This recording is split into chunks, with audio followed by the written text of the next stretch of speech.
lagi ya teman-teman. Seperti biasa, perekaman video ini dengan menggunakan motor ya teman-teman. Oh ya teman-teman, adakah yang tahu ini di daerah mana? Nanti komen ya di kolom komentar ya teman-teman ya. Oke, saya lanjut lagi perjalanannya ya teman-teman. Ikuti saya terus ya teman-teman, agar teman-teman juga mengetahui setiap daerah yang saya kunjungi.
Ya, itulah tadi video singkat tentang perjalanan saya yang saya rekam dengan menggunakan sebuah HP dan motor tentunya.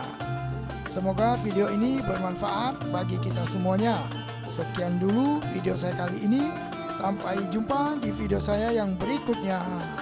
Oke, see you. Bye.